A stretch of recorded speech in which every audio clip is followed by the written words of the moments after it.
Border হত্যার বিষয়টি যেন আমাদেরকে আর শুনতে না হয়, সেই বিষয়ে যেন আমরা সবসময় এনগেজড রাখি। আমাদের বিজিবি এবং তাদের বিএসএফ যেন কন্টিনিউয়াস এ বিষয়ে বৈঠক করতে থাকে এবং এগুলোতে যতটুকু সম্ভব অ্যাভয়েড করা যায়। তো তারা বলেছেন সেই বিষয়ে তারাও আন্তরিক এবং তারা সে সকল সংস্থাকে সেই হিসাবে তাদের ইনস্ট্রাকশন দিবেন।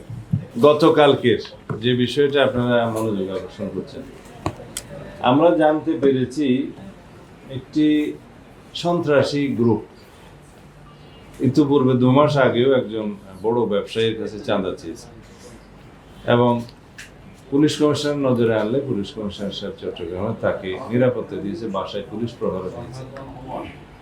তো সেই সন্ত্রাসী গ্রুপ হয়তো সুবিধা পায়নি, সেই জন্য 2 মাস পরে আবার একই রকমের কর্মকাণ্ড করেছে এবং হেভি ওয়েপন সহ তারা গোলাগুলি করেছে। I am Ox. আমি আপনাদের জ্ঞাতার্থে বলতে চাই, বাংলাদেশে যত শীর্ষ সন্ত্রাসী আছে, এরকম যত চাঁদাবাজ আছে, তারা অতি অবশ্যই যাতে আইনের আওতায় আসে, ধৃত হয়, সেই ব্যবস্থা আমরা খুব দ্রুত নেব। আমি আমাদের পরিকল্পনাটা এখানে এখনই ফাঁস করতে চাই না, এ বিষয়ে আমরা অত্যন্ত কঠোর। বিশেষ কোনো অভিযান চলবে কিনা? বিশেষ কোনো অভিযান চলবে? আমি পরিকল্পনা এখনই ফাঁস করতে পারবো না, কিন্তু আমরা কোনো কিছুই বাদ রাখবো না। এদেরকে আইনের আওতায় আনতে। এদেরকে চিহ্নিত করা গেছে? চিহ্নিত করা গেছে। কারা এরা চিহ্নিত?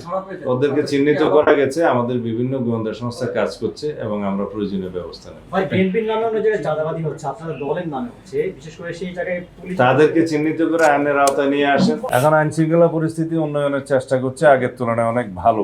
একটা রাজনৈতিক সরকার প্রতিষ্ঠিত হলে স্থিতিশীলতা আসে, মানুষের মনে একটা শান্তি আসে এবং নিশ্চয়তা আসে। তো সেই জন্য এই আবহাওয়ার কারণেই আইন শৃঙ্খলা পরিস্থিতি আগের চাইতে অনেক ভালো, দৃশ্যমান। নরসিংদীতে একটা নৃশংস হত্যাকাণ্ড হয়েছে। আমরা বলেছি 24 ঘন্টা থেকে 48 ঘন্টার ভিতরে সমস্ত অপরাধীদেরকে অ্যারেস্ট করতে হবে। করা হয়েছে কিনা? আরো 2-3টে এরকম ঘটনা হয়েছে, সবগুলোকে আমরা ঘটনা কি ঘটবো তার আগে তো আমরা গণক নই যেটা জানবো, কিন্তু ঘটনা ঘটার পরে আমাদের দায়িত্ব আমরা পালন করছি কিনা সেটাই হচ্ছে মানুষের দেখার বিষয়। আমরা সেটা জনগণকে দেখাতে পেরেছি। আইন শৃঙ্খলা বাহিনী কতটা আন্তরিক, কতটা কঠোর, এই সমস্ত বিষয়ে সেটা আশা করি জনগণ ইতিমধ্যে বুঝতে পেরেছে এবং আমি ইনস্ট্রাকশন দিয়েছি। আমাদের ইনভেস্টিগেশনের দায়িত্ব আমরা খুব দ্রুত ইনভেস্টিগেশনের মধ্য দিয়ে এটা আদালতে চার্জশিট দাখিল করবো এবং দ্রুততম সময়ের মধ্যে একটা দৃষ্টান্তমূলক বিচারের ব্যবস্থা করা হবে। বিচারকগণ বিচার করবেন স্বাধীনভাবে। আমরা আমাদের তদন্ত কার্যক্রমটা আমরা সমাপ্ত করব নির্ধারিত সময়ের মধ্যে খুব দ্রুততার সাথে। এমন কোনো অপরাধী বাংলাদেশে আশা করি আর উৎসাহিত হবে না এরকম কর্মকাণ্ড করতে, যদি আমরা এই ব্যবস্থাগুলো নিতে পারি এবং দৃষ্টান্ত আমরা দেখাতে পারি, সেই ব্যবস্থাটা আমরা করতে পারি।